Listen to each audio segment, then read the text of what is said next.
on that one? What a good question that is. I think, where do you start? I thought it was a great game. First of all, I thought it was absolutely fantastic, entertaining game for League One. From us, having to score really good goals to get in the game. For the opposition, unfortunately, not having to score great goals to get in the game. And at the end, we could have lost it. You know, we've missed 2, 3, 4 chances right after half-time to probably put the game to bed. And our naivety just shines through.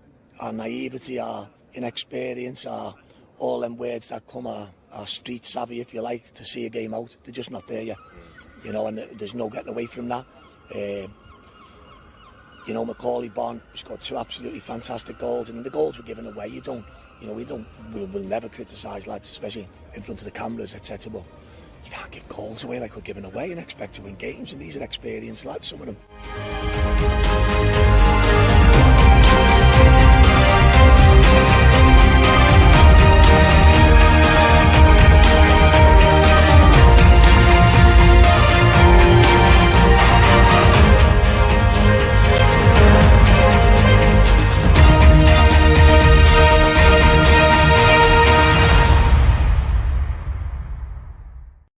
Hello again, my friends, and you are my friends, and welcome to your Sunday flagship podcast. I am, of course, your host, Martin the Governor Lambert. It is 13:33. We're a bit late. I do apologise. On the 22nd of August. But sadly, we do not come to you following a win. We come to you following a 2-2 home draw with MK Dons. Obviously, manager Paul Cook there, video courtesy of ITFC, giving us his thoughts on the game. We want to get your thoughts on it as well. There's obviously a live chat for you all to get involved with. And there will be a link dropped throughout the show. Let's get a few comments from the chat. First of all, we've got Tractor Boy Botswana. Welcome in. Can't believe the morons who booed. I'm sure we'll cover that at some point through the next hour. And Andrew Harrison. Afternoon, guys. Another disappointing result, but not as disappointing as the booing at the end by so-called fans. Got Tractor Boy Botswana. How do I get invited onto the podcast? What software are video boxes using? There'll be a link incoming shortly. TB, just get yourself on the show. Matt Stunner, can't believe that back pass. Same thing first game of the season, almost same place on the pitch. And the GOAT. Afternoon, everyone. It will come. Always being patient today. He wasn't being patient yesterday. We need to be patient. In the meantime, Mr. Ashton, could we please have a ball-winning midfield player? Literally the missing link. Okay, right. Let's get things kicked off with our hard truth merchant. I'm sure he's going to have a lot to say today, as he always does. He is, of course, Mr. Richard Moss.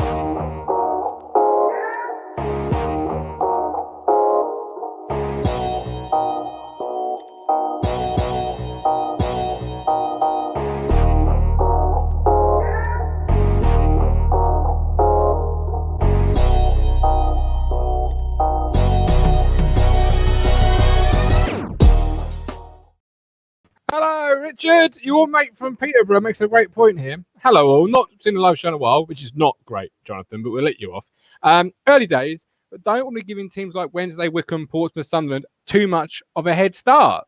Do you agree with that? It's all points that we've got to make up somewhere along the line, isn't it? That we've been dropping lately. Like yesterday, another 2 points, like I said, on the full-time show, Martin. If you haven't watched it, everyone, it's available on YouTube to watch back. Great show, as usual. Of course it was, yeah. Yeah, we are tossing points away, a bit like confetti at a wedding at the minute, aren't we? Too easy. As Cookie was saying there, really, you know, we've scored 2 good goals. They've not had to score 2 good goals to get back in the game. But we'll get on to that as it was. Ryan, I know it was only MK Dons, but we are a work in progress, and there have been this kind of football for a number of years. We are changing everything at the club. We need to be patient. Maybe, possibly so. How did you? I say we'll start with a positive first of all. That's a bit disrespectful to it's only MK Dons. This is what I keep hearing. It's only Cheltenham. It's only Burton. It's only Morecambe. What's it going to be next week? It's only AFC Wimbledon if we don't win. To be fair, when I called because a good point last year at Wimbledon under at MK Dons, under a man we won't mention. You were all over it with it's only MK Dons. Listen, we had 10 men though for exactly. It was a great point. I was all in favour of the point. You were saying, "Oh, you got to be going there and winning." We can't keep on back to last. This is what too many people are going on. What happened last season? It's gone. You're flip flopping. That's your issue. I said to you, I think it was the Friday night when we done the Friday preview before Morecambe, the first game. 5-3, when them teams walk out that tunnel, it's all gone. The Evans era's gone, closed. Move on, everybody. I have got a question from yesterday's full-time show, which, by the way, in what 20 hours, it's got over 1,200 views, which is amazingly well. Thank you very so much for watching it. And Big Dave.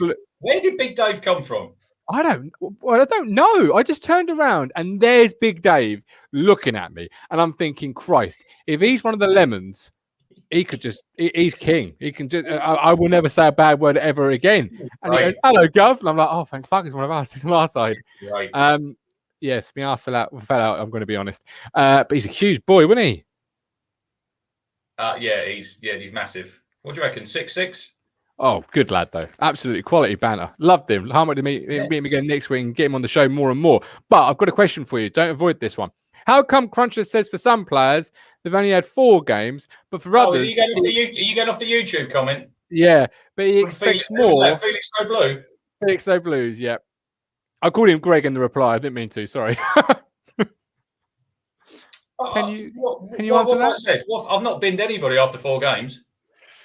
For some players, you say, and you do say this, they've only had 4 games, but for others, you expect more as they've had 4 games. Can you? Who are we talking about? What players? I'd love him to come on and tell me what players I'm talking about here. Well, he might not be watching it live. Lee Evans played 4 games. Lee Evans is experienced. He's played international football for Wales. He should be doing better than what he's producing at the minute. But I'm not throwing them all out. Let's not chuck the baby out with the bathwater, Martin. King Cali, Big Dave came down from the beanstalk. I love Dave. I can't wait. I say get on the show more often. Duncan, after all, we should invest now in a keeper and a strong leader back up the defence and midfield. Better safe than sorry.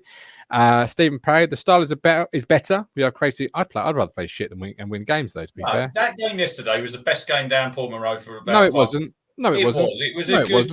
No, it wasn't. Well, in my opinion, it was. You're wrong. I like games where I walk away having won the game. I know. Look, I know it ultimately comes to winning, but I've gone to the football. I've gone with the boys. I've picked up Colin. And did you know I've got an invite around for dinner after the game next Saturday?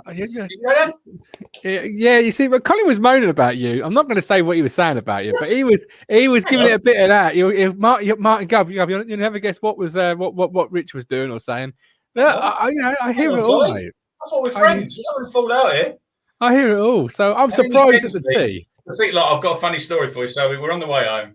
He's rung Venetia. He's got steak. And then he sends me a picture. He sends me a picture on the way. I said, don't you go sending me a picture on the way home. But then he's forgot to tell her that he's nearly home because Venetia always has his tea on the table when he comes in the door, right? She replies to his message, okay. And Colin says, I'm in trouble here. I've only got 2 kisses. She normally puts 5. Oh, no. Poor Colin.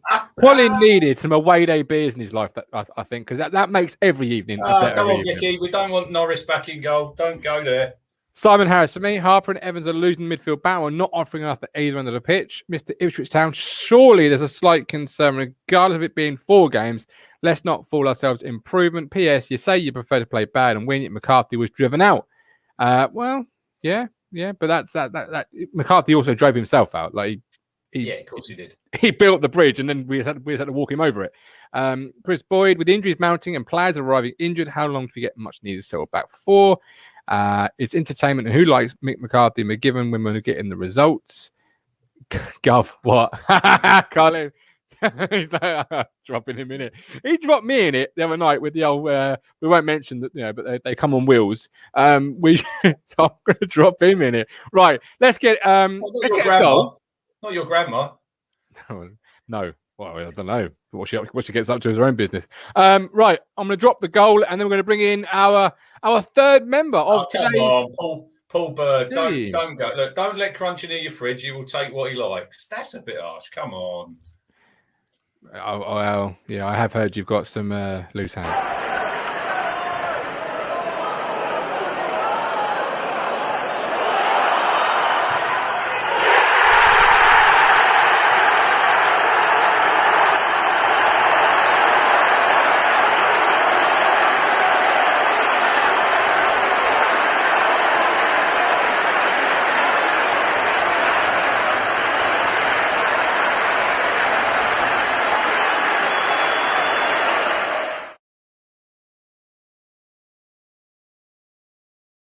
Let's have a bit of that then. What a great angle that is of the goal. Great finish, wasn't it? I've not seen that angle. Great finish, but I was talking to the guys behind me. Great from our point of view. It's a really good goal. If we'd have conceded that goal, we would have been going mental at that centre half and the defending. Oh yeah, but 60-yard ball drop over his head.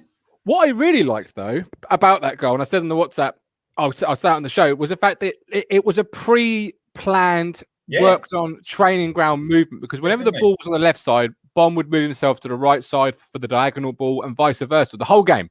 And the moment KVY got that ball, he didn't have anything in his mind other than this has got to be the diagonal ball we've obviously worked on throughout the week. Bond knows it's coming because they've obviously seen a weakness in the MK Dons press or back line. Let's be fair, they were quite slow at the back. But that's a hell of a finish. He takes a touch. Right. Keeper's left in no man's land. Because he's not expecting the shot that quick, that early. It's a great goal. It's like he said he was disappointed. I see his comments. I think I was reading this morning after Tuesday's. It's funny football, isn't it, Martin? How it changes around so quickly. He's missed an open goal the other night, and then he scored an absolute worldie there. He was our best player by a country mile yesterday. I thought he played really well. He offered the threat all day. Probably could have had a hat trick. He had a good chance. North stand. I think Fraser laid it back when it was 1-0. I think it got deflected wide by the defender. That was. We had a little spell, didn't we? About 5 or 10 minutes after half time. Should have put the game to bed then. Burns. Where's Burns? He's got to square that ball. Don't be a. I called it something else in the group chat, but don't be a greedy so. You've got to square it. I can understand why he's gone for goal. He's not scored a goal. Look, I know he's rolled it across and he's got to tap him, but give the goalie credit, because I know you're not going to give our goalie any credit, but you've got to give their goalkeeper credit, because that was a really good save. He's got a hand to it and he's knocked it on the post. Could have rebounded to someone and stuck in the rebound, but it didn't. And it is just small margins like that. And at the minute, you could say we're not getting the green, or we're making mistakes leading to our own downfall, because it works both ends, doesn't it? Because the goalkeeper Evans, but then you like to say if that Burns there rolls it in, he's made in your opinion, a poor decision. So I didn't think he was very good yesterday, Wes Burns. No, he's a right back playing right midfield. That's my opinion of him. He's out of position. But I just think square it, you score. But then you say about the goalkeeper, you're not going to give the goalkeeper credit. That's why. Because that goalkeeper for MK Dons has made a save that's kept them in the game. Ours has yet to make a save that has affected the game. He done a great save from Swine. He done a great save from Swine. Have a day off. That wasn't a great save. If he's getting beaten from that distance, if he's getting beaten from that distance, then that's even woeful. Come on. I called out last season because he popped it in the top bins. Do you remember that goal he scored? But we're supposed to have upgraded from Di Cornell. That isn't supposed to be the benchmark of how a goalkeeper we're looking at. Is he as good as Di Cornell? Because that's dying. Judge someone after 4 games. Rich, have you seen the free kick? Well, he's palmed it in the net. He might as well not even be there. To start with, he's left him a massive area to hit. I know he should have saved it. I agree with that. But it's where he's positioned himself in the first place. I've seen Scott Twine take free kicks. They must do their analysis, when they're watching these players back and where he puts it. That's the second one he scored this season, because he scored one at Bolton. And I'm thinking, you've given him a big target to hit there, and he's good at doing it. That wasn't just a one-off. You'll see him. Look, talk about him for a little bit. I did say on here, he would have been top of my shopping list, Martin. I thought yesterday he run the game and he showed me he got in between that sort of midfield and back four in them little holes, didn't he? And I thought he really, really affected the game. And I think he won't be at MK long. I'm really surprised that they got him. I thought he'd probably go to the championship. On a free as well. I'm surprised we didn't go for him, or even if it was a nominal fee. It's all about opinions, Our recruitment team, probably Mark Ashton got his dashboard up and he didn't tick some boxes on there. But I know we go there to watch Ipswich and we want us to win. But I really enjoyed watching Scott Twine yesterday. I really did. Yeah, so did I. But but back to the goal, the free kick. Those are the moments you pine for as a football fan. But I'll go back to, we can also Wolfenden had a good game. Where was his one mistake? Caught the wrong side, give away a free kick. Yeah, and then I do agree the goalkeeper's got to do better. I'm not saying he shouldn't. The thing is, as I've said previously, we all sit in the summer and say, well, we want a goalkeeper that's going to win us 10 to 12 points. They win you those 10 to 12 points when everything around them doesn't go well and they somehow pull out a save, such as that free kick or the first goal at Morecambe, or there's instances where you can't have everything go perfect. Should have saved the first goal the other night at Cheltenham, the header, shouldn't he? Yeah. But that's what I mean. You can't have everything in front of you go perfect and then make the save, because that's not really what you're bringing a good goalkeeper in for. He should make those saves anyway, but it's the above and beyond, and it's the like Wes Burns is onto the post from MK Dons. He's won them that point effectively. He's kept them in the game, because if we score, it's dead. Have we been in the goalkeeper after 4 games? No, but that's the issue, isn't it? Because there's no competition. Because we can all say, let's sign another player. I agree. Football fans are never happy because they always want that one more signing. You sign another goalkeeper now and bin him, his confidence goes like that, down. The issue really is, and this is where I am with it, there's no competition at that position. I agree. Everyone knows, including the coaching staff, I think, in my opinion, that Holy's not number one material. Hladky's been brought in, and there's nobody pushing Hladky, and because we're all sitting here saying today, well, who'd you put in? Because the number 2 is absolute dog. So, you're in that catch-22. I just don't think we've improved. Last season, he kept 16 clean sheets. Yeah, but for Salford, how many times was Salford pressed? No, Holy. I'm on about Holy. Oh, Holy, sorry. How many did Hladky? He was Golden Glove winner, wasn't he? It was 20. Was it 20 or 22 or something like that? So I'd rather a keeper that makes lots of saves, a bit like Ramsdale at United. But he's gone to Arsenal because he's made a load of saves in a crap team.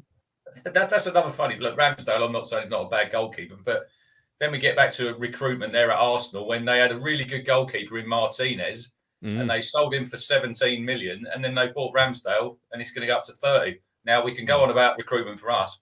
To me, that's shit recruitment. That is a joke.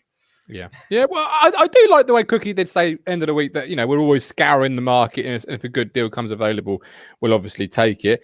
And if something does come available, like a goalkeeper, I don't imagine for a minute they wouldn't pull the trigger and ship Holy out and whatnot. But he started poorly, let's put it that way, and first impressions count for a lot of things. But there's a good goalkeeper in there somewhere. I know that. He's quite smart with his saves in terms of his handling. It doesn't spill much. There, his distribution sometimes needs to be a little bit quicker, I think. Sometimes, but then it all depends if the players are moving, and if they're standing still and people look. Goalkeeping's changed, Martin, hasn't it? Because back in the day, a goalkeeper was just there; he'd save it and then he'd launch it up the field. Now they've got to be more than just saving, but they've got to be playing with their feet. Because we all see yesterday, I just thought it was nonsense when MK took the goal. You didn't like that, did you? You didn't like that, did you?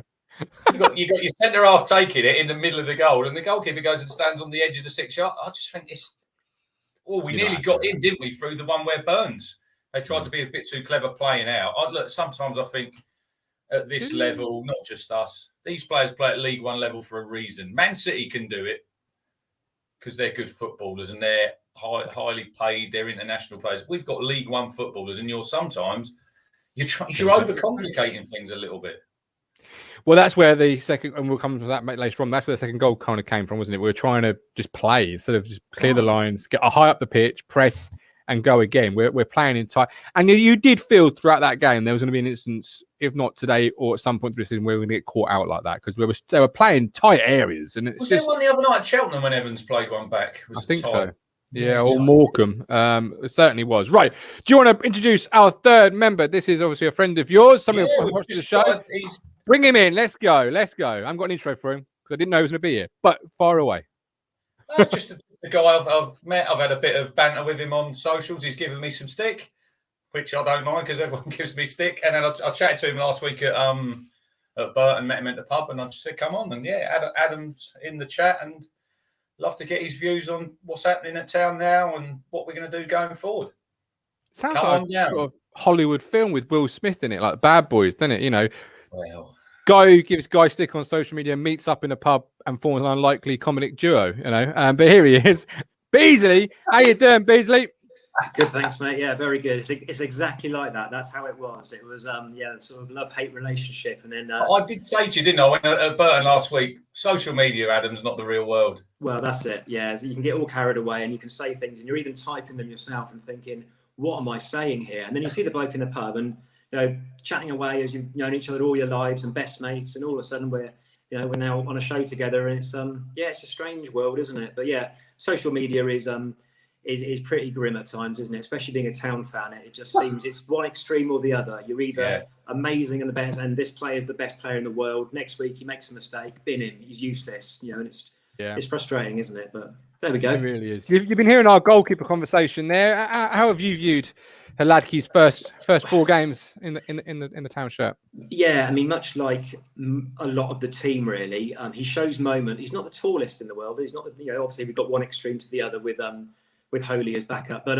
he's not the tallest. But he does claim or punch, his fair share of crosses and corners and balls. So fair play to him there. He'll make the odd save, but like you said yesterday, then he'll just make an error and let a goal in that you just think, come on, you're maybe a decent keeper here. You've come very highly rated from Salford, and you're not quite what we were hoping. And he's just not really instilling confidence, is he? To be fair, the defence is starting to look maybe a little bit tighter, or certainly centrally anyway. But then behind, you look over your shoulder and you think, is he the man? Is he the one? But what else have we got? As you're saying, Martin, you're saying yourself, what else have we got? So tough, yeah. Yeah, absolutely. And you mentioned the back 4 there. Let's move on to that. It's Wolfenden, first of all, I think. He's had a different partner for 3 out of the 4 games. It's the second game with Burgess. How did you view Wolf's performance yesterday? I liked it. I thought he was okay. How did you view those two? I think much improved. I think the midweek game against Cheltenham, he was certainly better than the previous week, as Crunch just mentions there at the Burton game. He wasn't at his best, and there's a few fans around me who have been very vocal. And the poor lad, he's still early 20s, and you'd think he'd been making errors for all of his career. And like we just said, it's hard, isn't it? It's either one or the other. It seems, especially with Ipswich, they're either really, really happy or really, really down. And Wolfenden, a couple of games ago, I thought, oh dear, I think he's the one that's gonna make way, and maybe when Enciala gets fit. And now I'm thinking, hang on, whether Edmondson's going to come in and replace him, I'm guessing he probably will. But I think Wolfenden will be the third, be the backup centre back, because he's looking good. Having Burgess helps. I think having an experienced, solid defender next to you who's 6'4", whatever he is, helps. And I think the two of them have. I mean, one of my points was about partnerships all over the pitch. Football's all about. Obviously, it's about the whole team, getting together and bonding, but it's also partnerships. It's down the right side, KVY and Burns. For a while, looked like they were starting to form a partnership. Then it all goes wrong. Then they're making errors. KVY's quite out of position. Burns looked like he just run out of steam or whatever. But those two in the middle, I thought there's signs of them potentially forming a bit of a partnership. So yeah, much improved, I would say, from Wolf. Not a standout player, not nowhere near man of the match, but an improvement. And when you've had a few bad games, that's what you want to see. You want to see a player react, come back in, do a solid job. And I think fair play to Wolfenden against a good side. He did a solid job. Yeah. Is he turning up the heat on Edmondson, Crunch, do you think? Or do you think it's a certainty that once Edmondson's fit enough, in he comes? Well, we've paid the money, haven't we? You would have thought he's like Burgess. He's going to be... Talking to Burgess, I thought he played well yesterday, Martin, but I watched the highlights back, and that was a real weak challenge, the one there right at the end of the game, when that he's just dangled his leg out. He's gone. Tired. He should have scored. Really should have scored. He's hit the bar. But yeah, Wolfenden, he's improved. I said to you yesterday, he's better now. He's playing on the right side of the defence. Obviously, the first game at Morecambe, he was on the left. And he probably helps. He's got someone next to him who's I think he needs someone who's talking to him all the time, because I think even when Lambert was here, he said he sometimes needs a rocket, doesn't he? I think he's a bit too laid back. And obviously, when you're in that position, you've got to be concentrating for 95 minutes. And just if you switch off once, which he did yesterday for the free kick, but then your goalkeeper has to dig you out of it, and he didn't do it. So, yeah, all in all, I thought Wolfenden had a decent game. KVY is somebody that we were speaking about last week. How are we viewing his performances? Because you've got Wes Burns there, who can play at right back, who's also a very similar player in terms of pace and going forward. Have we got the KVY that we all love and to remember, or has injuries now kind of maybe caught up with him? Because how are you viewing his first 4 games? Is he another player that started poorly? Well, I thought yesterday was similar to the Morecambe game. He started quite well first half. Second half, he just faded, didn't he? Mm. Obviously, Adam was at Burton. I thought at Burton that Lewis Akins had him on. What's Lewis Akins? Must be 35, 34. There was an instance in that game, second half, he gave KVY about a 4-yard head start, and then he just brushed him off. So it might be just a matter of just like getting up to speed, That's another thing we have to talk about, Martin, fitness-wise. Towards the end of that game yesterday, we were flagging. We really were. Are you surprised at that, Adam? It's odd because I agree, actually. We've got this new fitness coach, this unit of a fitness coach that, and we've got, he's massive, isn't he? He is. He's quite the unit, isn't he? But we've got all these coaches, and I'm watching them pre-match. Got the Burton game a bit early, and watching them all doing their various, and it looks great. And they're really, they've got like obviously a real structure of like the subs are warming up there, the defenders are doing their own thing with one of the coaches, and it's all really good. And they talked about all the fitness side and everything else. But I feel the same. I mean, with KVY, obviously he's been out for 18 months, so you've got to give him the benefit of the doubt there. But he's not suddenly going to become a bad player, but he's caught out of position slightly. He's, as you say, he's lost a yard of pace. I'm hoping, there's only 4 games in, I'm hoping that will start to come back, and and obviously around him now is completely, no players that he remembers. So it's all a brand new, it's a learning curve for not just the new players, but people like KVY and Wolfenden that have been around the club for a while, but effectively it's a new club. So everyone's starting again. I know the magic gel word that we keep going on about, but I think for KVY, he's got a former partnership with Burns, whoever that might be. He's got a new keeper behind him shouting. He's got new centre backs inside him. So it's, people, we do have to give them time. We are, right at the beginning of the season, and I think with KVY, I'm hopeful, I'm confident that he'll get back up to speed. In the next few games, I'm hoping we'll see the old KVY. Are you surprised, Rich, at the lack of fitness? Because Cookie's main sort of MO when he came in was these guys aren't fit enough. My players are always fit. They will run through walls. And then we had this whole summer of, what I believe or perceive to be double sessions, fitness. We're 4 games in. It's not even out of August. And we hit the 70-minute mark every single game, it appears. And we die like a plane that loses its fucking engine. I'm not saying we're not fit, because obviously they are fit, but it is in that last fit than me. That last 20. To me, a little bit now. This is like it seems like a bit of an extended pre-season for us. We're still getting to know each other. We didn't play enough games. I think Cook said that himself in pre-season. But saying that, everyone's in the same boat. We can't say we've had less games than anyone else. So did his management of the Newport game? How do you view that then? Because you had a game there, competitive with some stakes on it, so a bit more than a friendly, but not quite your league. Was that a mistake in hindsight to not go with maybe 7 of your 11 or Possibly. 8 of your 11? Possibly, but then he did tell us, didn't he, when we went to the forum, Martin, he said what he was going to do. But looking back now, he might be thinking, yeah, maybe. But then he could have picked up injuries. Look, we see Aluko that game. We haven't seen him since. He's sort of, I don't know what's up with him. Yeah, it is a tough one, but it's... I want to say as well, I think it might also be sort of a mentally tiring thing as well. So I think these players, they're good players. They all know that they're decent technical footballers. But I think 70, 80 minutes, whatever it is in the game, we're not winning. If anything, we're actually on the back foot. Teams are starting to dominate us for the last 10 minutes. I think they're almost looking at each other, or looking at Cookie on the side and thinking, this isn't going to plan. And we've got and they almost run out of ideas. And it just feels like that maybe physically, but also mentally, they're just done. They just, and it's not like we're at home. It's the last few minutes. It's 2-2. You'd think we'd be absolutely throwing the kitchen sink at MK Dons, but it's just like we've run out of ideas. And we've brought on a few subs. Hasn't really done anything. And it just feels like mentally as well that it's just not quite right at the moment. We all know confidence breeds success, and maybe if we scrape a 1-0 when we don't deserve it, we'll go on from there. But at the moment, it just feels like we're physically and also mentally just tiring. Everyone's just like, that hasn't gone well, has it? And, I do agree with that, Adam. And that's where, like yesterday, some games you have to say, right, we'll take the point.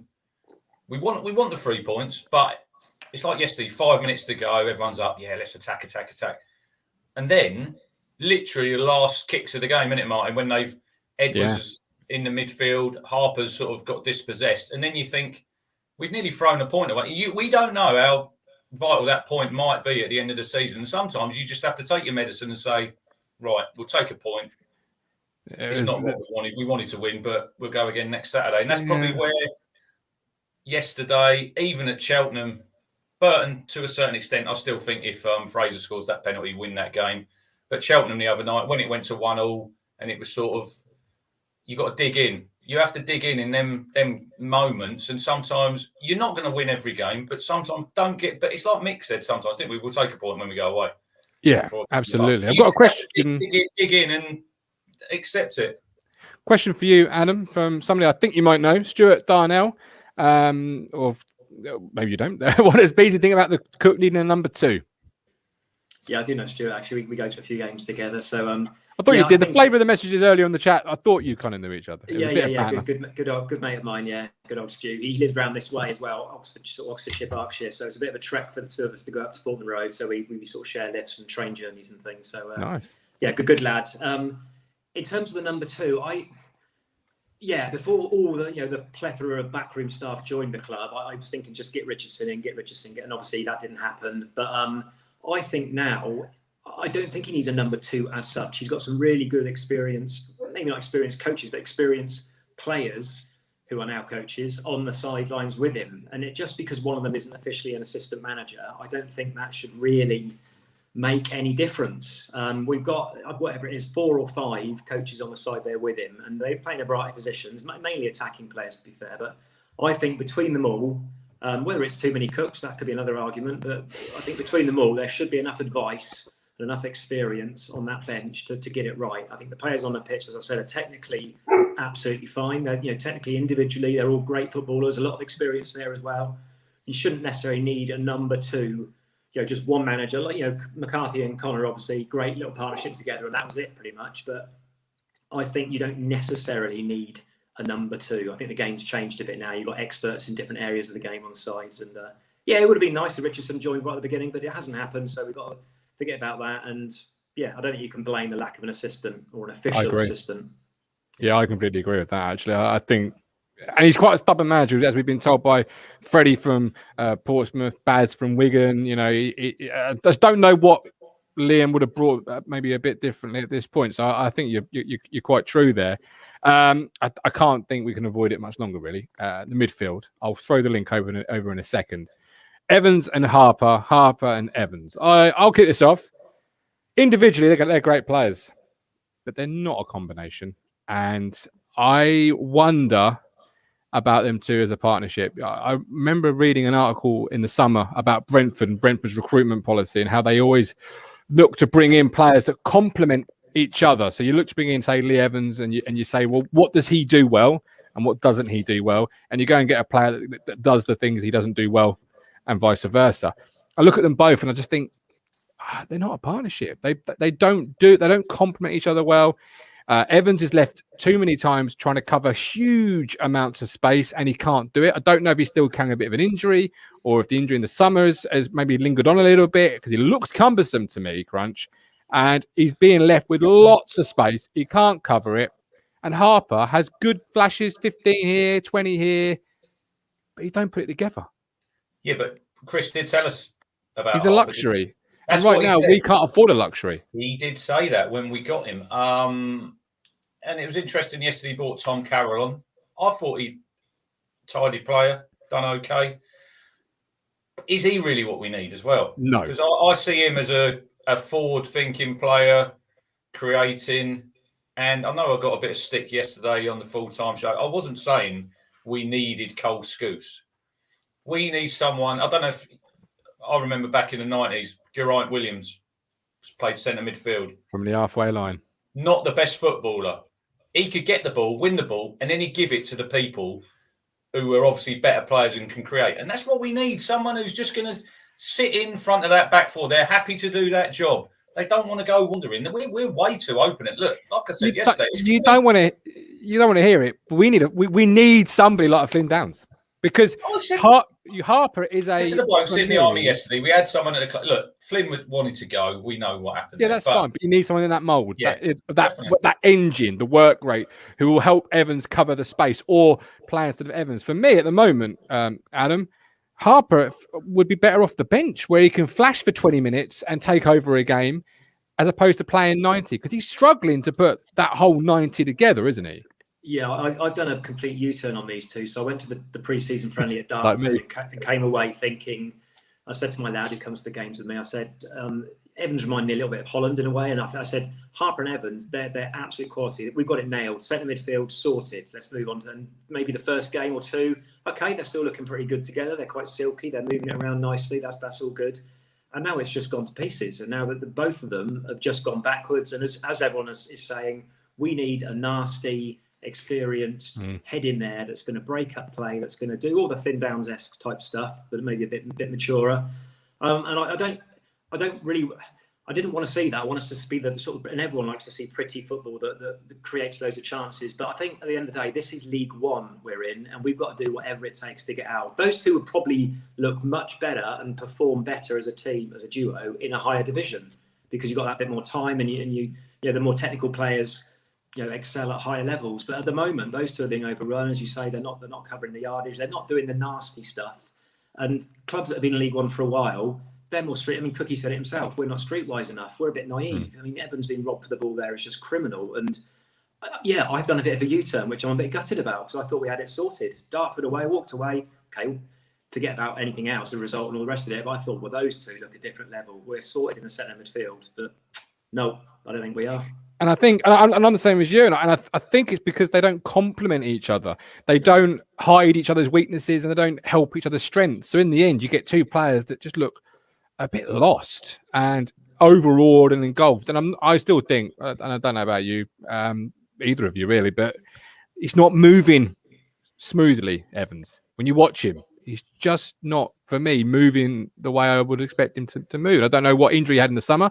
Do either of us know what that was? He was out for 3 months, wasn't he, at Wigan? And then he had an operation. I can't remember what it is. I have to chat to find out from Barry. But what does he do next Saturday? Does he bring Carroll in to play with the two of them like he did yesterday?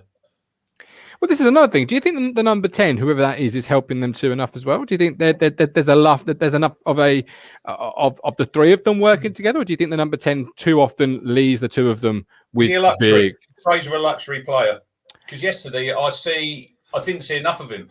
But then, look, we are a new team. Do you need to get him on the ball more? Because look, he scored a goal against Morecambe. And he assisted yesterday from that same sort of position, wasn't it, on the pitch, Martin, where he put that ball in, is where he scored.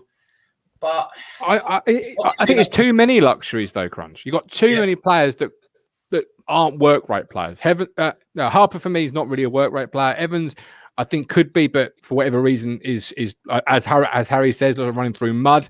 Fraser is not a work rate player. He's more of a luxury player. Chaplin, when we've seen him, I don't think, if you have too many of those luxuries in the same area, you get what you get at the moment. And Evans' first touch for the second goal, that's what really it makes the goal. It's a shocking first touch. I mean, it just hit him like a wall and bounced 6 yards off him. Yeah, I think that's what it is. I think they are luxury players or lightweight players. I mean, the technical players, with this phrase that's used a lot these days, and that's all well and good. And Fraser, maybe the number 10, but number 10's role is to obviously support the striker. He's basically a second striker, isn't he? So his job is to go forward and create. And he is. And I thought Fraser and Bond looked like they were linking up for a while yesterday. So I said right at the beginning, partnerships. And I'm thinking, brilliant. We're starting to look like we've got some partnerships. And then all of a sudden, there's an error by one of them. And then you can see the confidence drains and we're back to square one again. But in terms of number 10 linking, coming back and helping the two in the middle there, I don't think that's necessarily the number 10's role. I just think that Harper and Evans, as you say, are too similar. They're too lightweight. They're too naive, and it's just not working out. You need one with a different type of player, where Burns and Edwards need to come in a little bit, which would allow the fullbacks to push on a bit more. But then you're looking at Edwards and Burns, and you're thinking, well, they're not.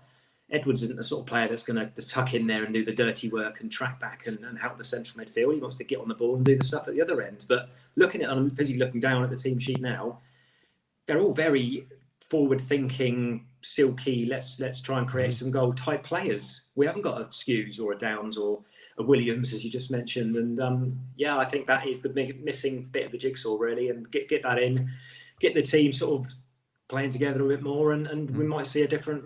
In a month's time, we might all be purring on here, going, "Wow, this is just amazing now, isn't it?" But I still think we're missing that dirty central midfielder. I forgot what that feels like. Everyone who's watching thinking we're being really negative, because I think there's a lot of positives in these. We've only got 2 points. Being real. There's still a lot of positives to go forward. Yeah, Bond's a positive. there are positive. I said about the partnerships. I'd say the Burgess has come in and looks solid. I mean, Yes. to come straight into a club and be starting, a few days after joining the club, and he's looked solid. Yeah, he's a centre back, so he's not going to look amazing because centre backs are just centre backs. But he's done what he needs to do. Fine, it's not disrespectful centre backs, but he's done what he needs to do brilliantly. Wolfenden, positive. He's now improving his game. He's looking good. We've got KDY back playing. That's a positive in itself. A year ago we thought we might never see him again. Yeah, he's a bit up and down. Coulson came on. He looked. He started yesterday. He looked okay in fits and bursts. And again, he's been out ill, hasn't he? He's had COVID and the rest of it. So, and Edwards, a massive positive. He's just exciting, isn't he? As soon as he gets on the ball, big positive.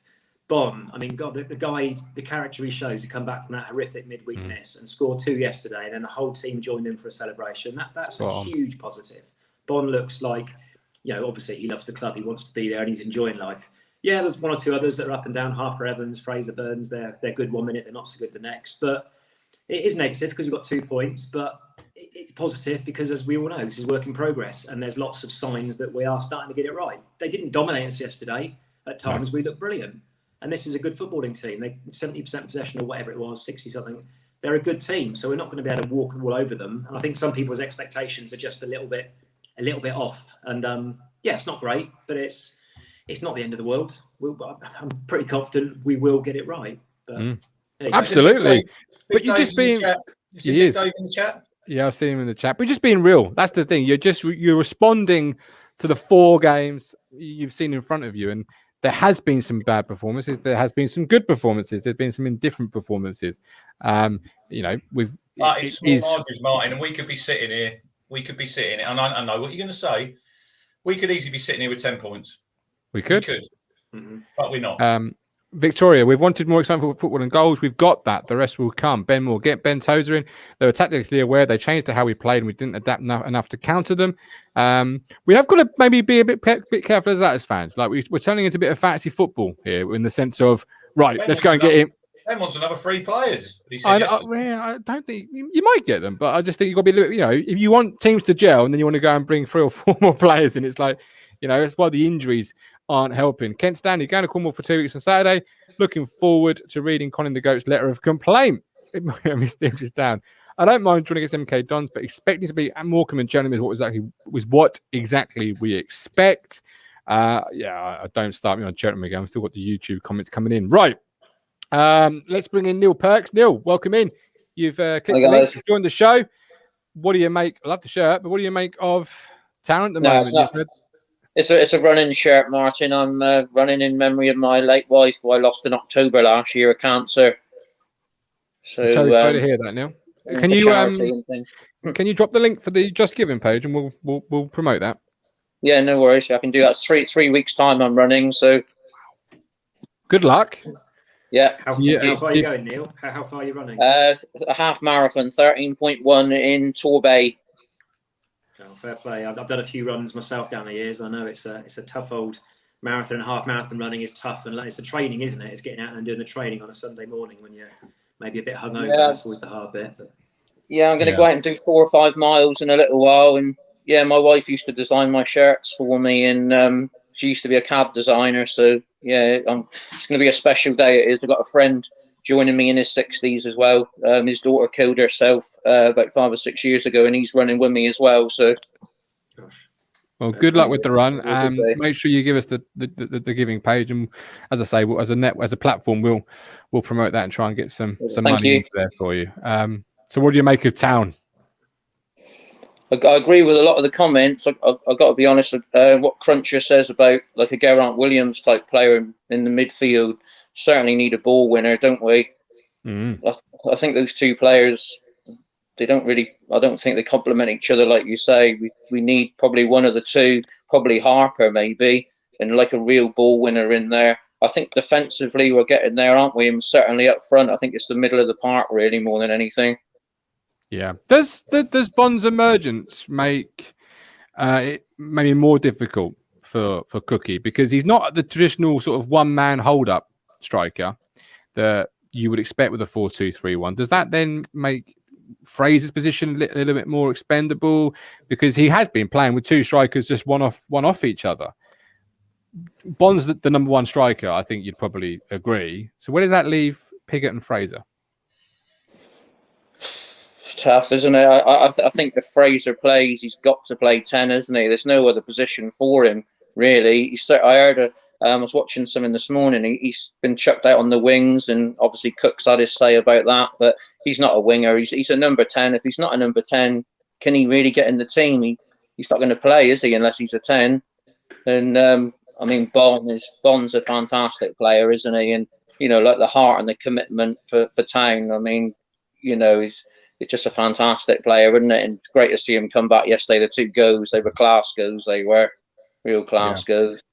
I think you're right about Fraser as well. And I know Crunch has said previously Fraser's 10 or doesn't play, because yesterday, again, Crunch, he finds himself inside the 18-yard box all of a sudden when he has no right to be, because he's been shoved out on the wing. Yeah, that was a strange one, wasn't it? Because he was shoved out on the right, and then all of a sudden It was intelligent play, because he started wanting the ball and he just followed the ball and made a little pocket of space for himself, as you would do as the 10, and he created something. Good ball by Penny as well. I know you don't really, you're not his biggest fan, but that was a good little ball inside. Tepid. I'd call Penny tepid.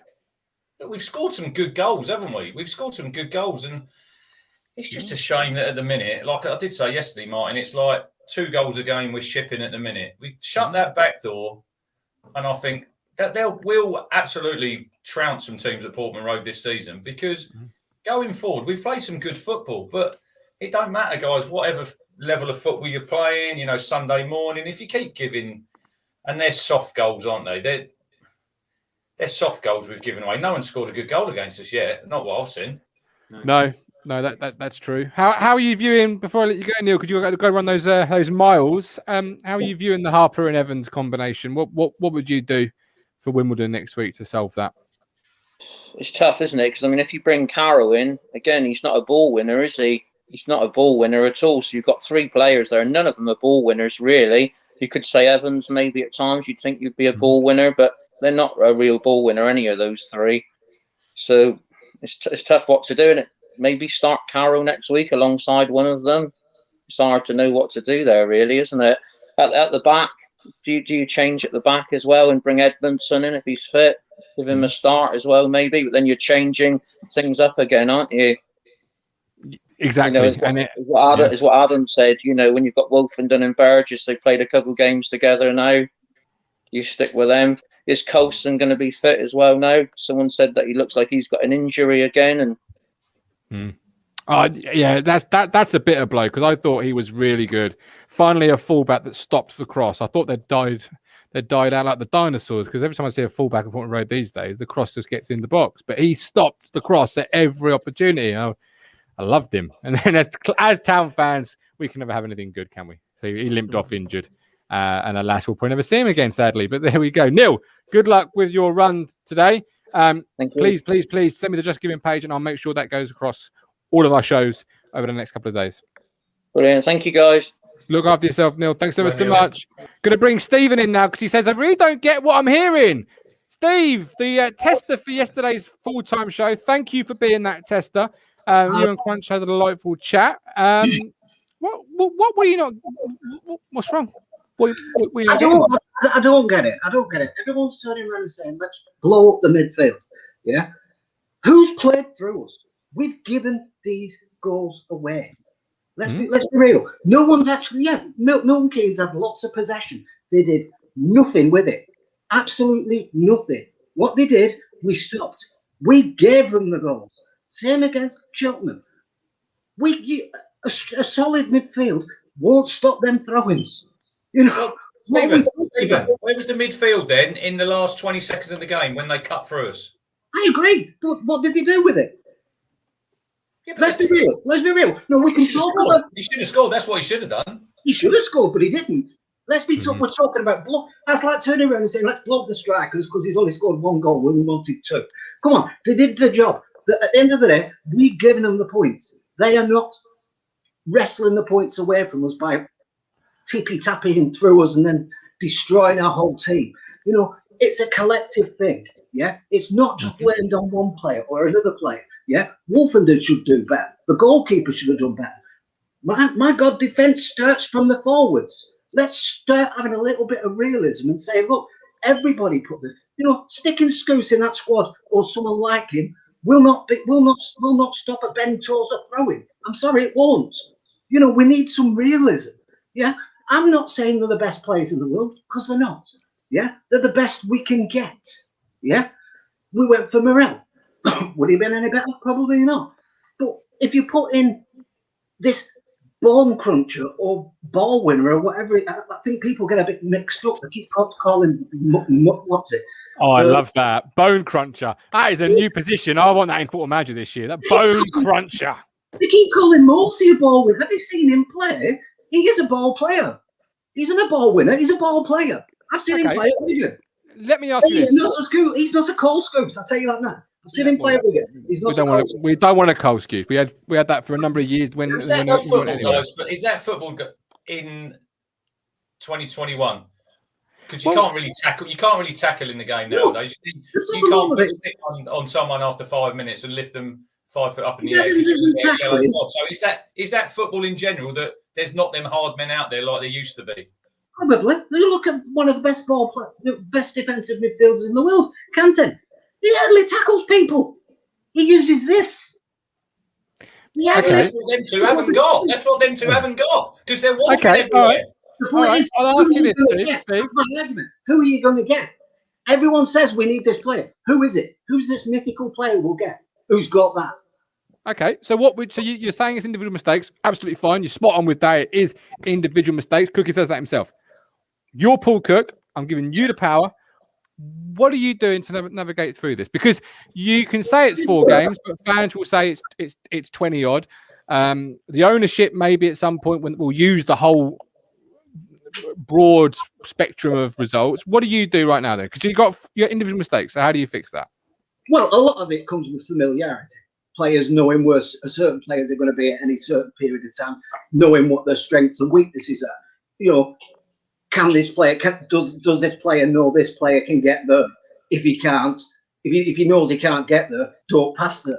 You know what I mean? A lot of that comes with familiarity. These players don't know each other. Like Cook said, a lot of them are still living in hotels. Come on, all this affects things. What's it like living in a bloody hotel and when doing your job? How would we like to be judged after 4 days at work and saying your work's shit? When you've just moved across the country just to come here. We need to give a bit more realistic. Well, in that case, we may as well not write a newspaper, have a radio show, have a podcast until November. You might as well still tell Stuart Watson and Andy Warren stop writing articles because that's being totally disingenuous, and that's not what I said. You're allowed to criticise, but they're booing yesterday. What's that do? Yeah, when you're booing, you're booing everyone. You're not just booing a mistake. You're booing Bon, who scored 2 goals. You're booing everyone. Yeah. You're allowed to criticise, but do it in the right way. Yeah, I think there's still a lot to come from this team, and I still think there's a lot to come from these players we've got. Yeah, agree. Over-egging the pudding. At the end of the day, this team that we played yesterday beat Charlton. So by definition, by fans' perspective, we're better than Charlton because they beat Charlton. So Stephen, just to be clear as well, Stephen, in terms of Evans and Harper, I don't think anyone's blaming everything on them at all. Far from it. I said myself, I thought they looked really good earlier in the season, but they've had a bad couple of games against Cheltenham. Stephen, to be fair, Evans was getting pushed. He got booked, I think, for a silly challenge, and he was just getting pushed to one side. It's not like they're completely playing through us through the middle, but at times teams are coming centrally through the middle, and they're just sort of brushing Harper and Evans aside, or Harper and Evans are just not quite on the same wavelength, or the rest of the team aren't on that. But it is coming at times centrally. It's not constantly waves and waves over Evans and Harper. Everyone's pointing at Evans and Harper, but they've been the last 2 games. They've been below their previous games. That's all we're saying. And I'm not denying that. I'm not denying that. But what I'm saying is I don't think blowing up the whole thing, getting in a specific type of midfielder that we haven't got, will make a lot of difference. Because I said the other day, I think that booking against Cheltenham affected Evans massively. And I said that the other day. He was neutered because he couldn't do what he wanted to do. Because he was risking getting a red and a yellow. And he got the wrong side, Stephen, and he's done that more than once this season and got a yellow card. Well, maybe he's on the wrong side then. Maybe he switched the sides over. That's very easy to do. You just say not the wrong side. No, he's got the wrong side of the player. You've misinterpreted what I said there. He's got the wrong side of the player. that comes with a quality, doesn't it? You know, that comes with how much you're prepared to pay for a player. Yeah, we're not going to be able to pay 2-3 million to get that player who can do that thing. That's why I said. That's why everyone's saying we're lucky to get Edwards who can do them things. We won't get those all the time. You know, you have to pay a big money for those. That's why most of them are in the Championship and in the Premiership, because they're not in League One. Okay. No, I think he's right. I'll give Cook one point. Yeah, yesterday, I thought that was a fabulous change when he brought them 3 central midfielders on, so he could counteract Twine. No. You don't like it, I know. Well, you don't like a lot. But the only thing you like is wheels on your granny's back. But the point is, you know, I thought he saw a problem and he thought, this is the only way I can deal with that problem. We can all argue whether it works or not, but he identified a problem and went to try and solve the problem. What did he do Saturday then, Stephen? Does he play them 3 in midfield? Against Wimbledon, I don't think he needs to. I really don't. You know, let's be fair. I think he'll play all 3 of them. Let's be fair. MK Dons, I can say, you know, 2-2 last season, everybody would have gone, yes, I'll take that. Beginning at season 2-2 against MK Dons, everybody would have gone, I'll take that. You know, no, after the game, we should have won that. I'm sorry, we need to have realism. Before the season started, everyone would have took a 2-2 against MK Dons with Parrott, with Twine, with this. You're shaking Parrott, Troy Parrott, bloke in a barn door with a machine gun. Who scored more than Pickhouse? What, this season?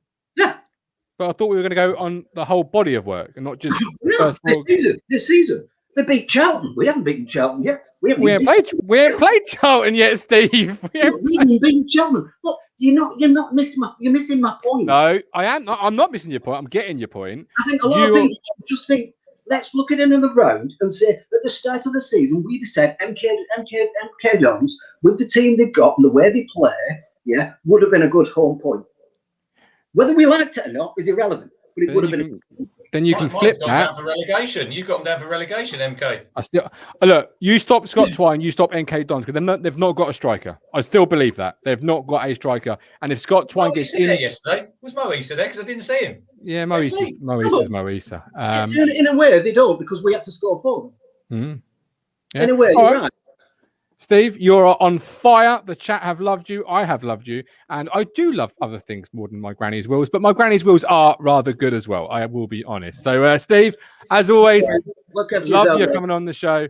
Love his onions. He can bring the fire when he really wants to, can Steve. I disagree with the three-man change because I just think you went to a more narrow style and you took your best number 10 who can play narrow in tight areas and played him out. Who would you took off? What, Harper Evans? Yeah. Toss it up and who lands first. This is the issue I was going to bring up with Steve, and I'll ask both of you guys before we move on a little bit. What does Cookie do with his individual errors? Because at some point with a new squad, they will look to the leadership. Instead of keep saying, it's individual errors that are costing us, and then picking those individual errors or singling out one or two, not saying he did single out someone like Penny, but Penny wasn't there yesterday straight, for Coulson.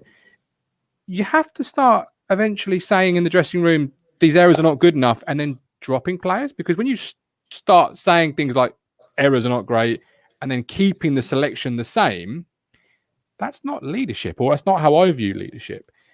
Has he got an issue here, Adam, where he's got to start? Yeah, it depends. So if the same player, obviously, if Evans is making 3-4 games in a row, a huge error that's costing a goal, for example, then you're obviously you're going to have to look to drop that player. But it seems to be it's Wolfenden, it's Evans, it's Haki, it's whoever it is. So it's in different individuals making individual errors, if that makes sense. So that's as a coach and a manager, that's when it becomes a bit more difficult. So you might say to Evans, on the training ground tomorrow, you might work on his positioning and what you should be doing in that situation. But then if next week, KVY hacks a player down and gives away a penalty, then and Evans might have a great game. So okay, I've done my job on there. Now over to KVY to talk. So it's really hard when it's different players making the individual errors. But I think you can't drop people if they make an error or even a couple of errors. I think if it's persistent, if you're looking at goals have been conceded in 3 games by the same player, then you've got to look to drop him because his confidence is going to be so low. He's going to be so nervous about making a bad pass or a bad tackle that it's just going to be detrimental to the side. But I think at the moment, Evans is probably on the brink, and I think he probably will bring in Carroll next week for Evans personally. But I think at the moment we're okay. If Evans plays next week and has an absolute clanger, then that's it. He's got to be dropped, unfortunately, which sounds really harsh, and he'll probably come back in and play well again. But just to give him, it's not dropping as such, it's just giving him a rest, give him a chance to work on things in training, and then maybe go again in a few weeks when someone else is injured or someone else has a drop of form. So would that be a big blow though for Crunch? Because Lee, Evans is his big lieutenant. Comment up on the screen. Well, I want to start with this one first, if that's okay. Just with Kate and saying, what point do we become a laughing stock in the league? Or with the dollars of the takeover, other clubs wink with money bags and we lose confidence. What do you think of that one before I put Vicky's comment on this? That's why the fans have got to stay with them. And booing at the end yesterday was absolute nonsense. But why is that an issue to people? Because we're 4 games into a whole new regime. And nowadays, it's not just our fans. This ain't just our fans. I've said it on here scores of times. Everybody wants everything done yesterday. No one's got patience with anything. And I'm not just talking about football. It's life in general. Well, that's very true. And what you do need a bit of patience with is Manscaped products. When you order your Manscaped, you will get a box that will say, well, your balls will thank you. And in the box, you get... I just want to go through this quickly. You get some ball toner, right? Some actual ball toner. Don't ask me what it does, but refreshing ball toner. You get, this is a great pack. Don't forget, 20% off with the code TT. If anyone's eating their Sunday dinner at the minute. Hey, this is what Neil needs for his run, because you don't want to be chafing down there. You need some ball deodorant, part of your pack. I mean, splash that on your family jewels. Make your testes their besties. Oh, that might sting a bit. And this is the lawnmower 3.0, 4.0. There it goes, look. Can you hear that? Nice. It's off it goes, mate, with a light. But you need a bit of patience with it. Careful just if like anyone listening on audio platforms, they hear that buzzing. Yeah, they'll think, anyway. Manscaped.com. Make your testes their besties. 20% off with the code TT. Get purchasing. I am talking bollocks again. I'm often accused of that. So I thought, why not combine the two and get paid for it as well? Crunch, over to you. What were you talking about there? Can you put Vicky's comments up about errors? Yes, I can. No, I can't because I can't find it. So talk, Crunch. She was spot on about... hang on, let's see if I can find it. Need a woman's version, says Vicky Henderson. I don't know for the hairy women amongst us if it works for women or not. I've not yet found that out. But I can obviously look into it. I'd email Manscaped for those that are wondering how I'll look into it. Don't know what this is in here, but something. Anyway, I've broken it now. Whoops. Robert Smith, I do wonder if Cook not having assistant coach with him is causing some of those issues. Mark says, Guv, you're wasted on TV. I should be on a midnight shopping channel. Absolutely should. Vicky says every team in every league have errors. Not every goal is a worldie. Some are born from errors. And I've said before, if you look at goals conceded, where are you going to stop? Because there's an error leading to every goal, isn't there, really? There is. And if you cut out the team who makes the least number of mistakes does the best at the end of the season, don't they, really? And that's what we need to do.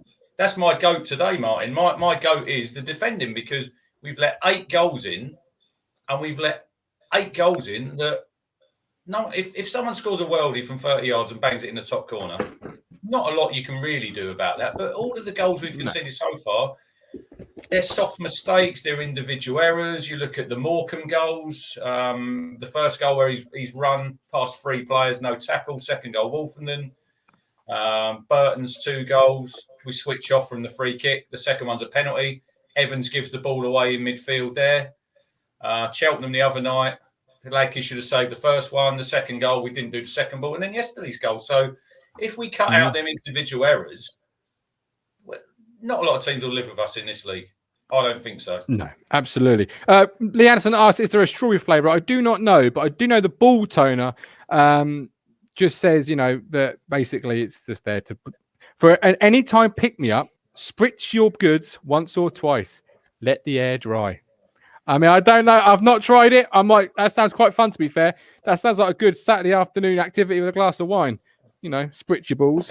But we'll leave you to that. We'll leave you to that one. But just very quickly, want to jump on the point about booing you mentioned just now, and what does it matter? I mean, it matters. So all aspects of the club involved are going to be affected by this. Obviously, on the terrace, you're going to have fans like arguing amongst themselves. If some are booing and others are saying, "Why are you booing?" So that breeds negativity on the terrace and obviously on the socials. Also, it'll start to drive a bit of a wedge between the playing staff and the supporters. If they're getting booed 4 games in after, as someone mentioned, a few players are playing well, but still that's a team booing, then they're going to think, "Oh, sod the fans. If we play badly today, we're going to get booed again." And then obviously the coaches and Cookie, they're going to start to get, they won't publicly say anything, but they'll start to feel a bit down or a bit against the fans. And we're trying to build this relationship, aren't we, between the club and the fans at the moment. We're trying to do all this community stuff and get the whole club as one. And if we're booing 4 games in, then it's just going to split everyone up. It's not healthy for anybody, I don't think.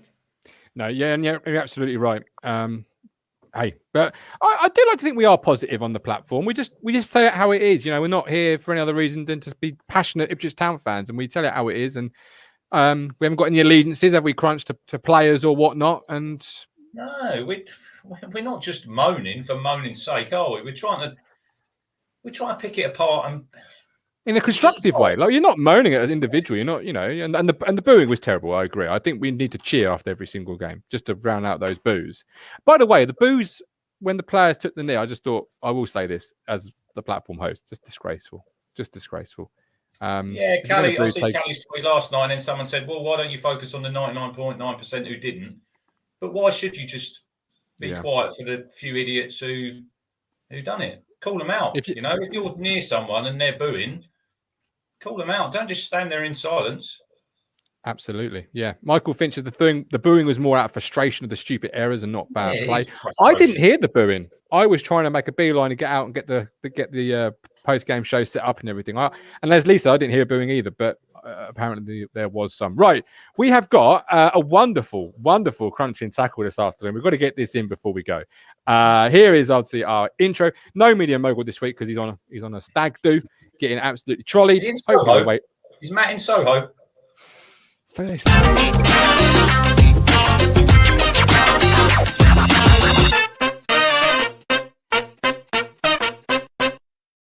What we need in our team right there, Crunch. That crunching tackle.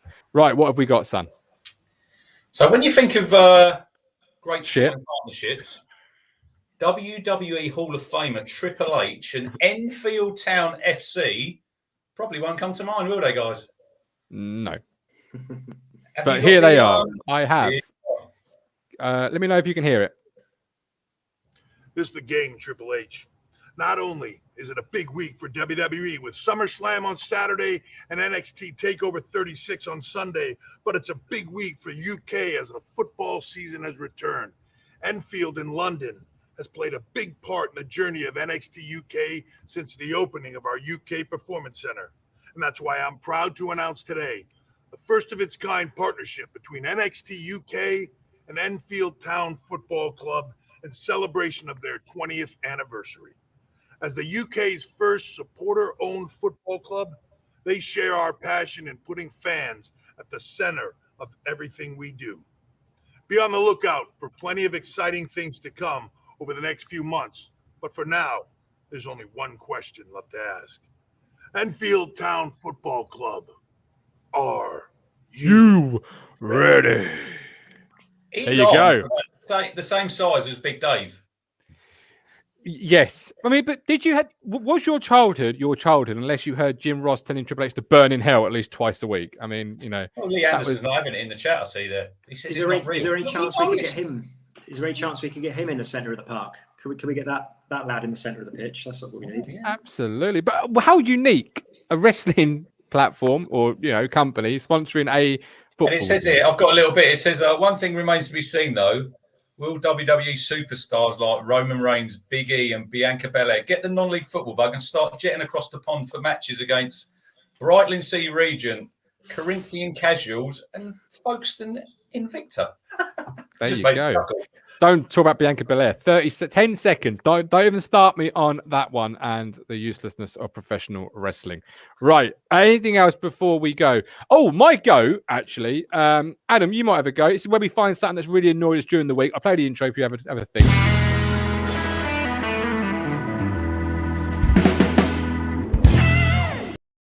I mean, my goat might change because there's a lot of people in the chat saying wrestling is fake. Do you go to the movies and complain that it's not real life? Like it's a screenplay, people. No, it's right? Not real. My goat is the fans cheering the Norwich result. Right? We've just drawn 2-2 at home with MK Dons in a game where we just held on for our lives at the end. They smashed the bar, and we're stood there cheering Norwich getting pumped by the best team in England. I'd rather get pumped by the best team in England 100 times a week than play MK Dons twice a year and then Wimbledon the following week. I just find that tin pot. That annoys me. Don't know about you two, but fucking hell, man. It's just entertainment, isn't it? At the end of the day, it's just, it's They've just seen Jack Grealish. Entertain us. I've just seen Scott Twine. I know what I'd rather be doing. Do you know? I don't know about Crunch. It must wind you up. Come on, Crunch. Be with me on this one, please. Yeah, look, Norwich are miles ahead of where we are and where we want to be as a football club. It is what it is at the minute. You know, the rivalry's still there, but I couldn't really give it up. Look, they lost 5-0, fair enough. Tim Krul, great own goal, wasn't it? Wasn't that fun? Did you see it? Smashed against him, just flew in the net. I haven't seen it. I'm back What to did not you have on liking the prediction football. yesterday, Martin? What did you go for the City? I didn't do it. But we did have a number of people who have been entered into the spot prize draw. Congratulations for that. I will be letting you know who you are in tomorrow's show. I think I did get the Colchester score right yesterday. I think You did. The prediction is taking shape. We've got 3 players on 9, a handful on 6, and the rest on 3. We had a grand total of 15 players enter the league table this week. So well done to them with 3 points. You're one of them, Crunch. How many points have I got? 3. Yeah, well, it's early days. What about the Fantasy League? What about Fantasy League? Because I'm 96th, I think, at the minute. Oh, Fantasy League, I don't know. That's tomorrow's show. Adam, what's annoyed you this week before we go? Gosh, what has annoyed me this week? I mean, it's probably just the overall reading on Twitter or reading on those of the days, and I'm not really meant to mention that on here, but I go onto various socials. And as soon as there's, the game is finished, within seconds, you've just got and this is probably a recurring theme this season so far, but you've just got the end of the world tweets and everything from all the fans. And, I like reading and talking with fans online, but you almost want to avoid it at the final whistle. And Cheltenham to an extent, and then, yesterday afternoon, evening as well. It just really annoys me that we're all guilty of it at times. The initial reaction after a bad result is to just go, we're used to this. Is so annoying. This player's the worst thing ever. But just take 5 minutes off, just have a breath, go and have a beer, just chill out, and then come back on and then talk about it constructively. Because people are arguing like they're, losing it with each other online. Probably like me and Crunch, meet each other in the pub, you'd have a real nice chat. But on social media, people just go mental.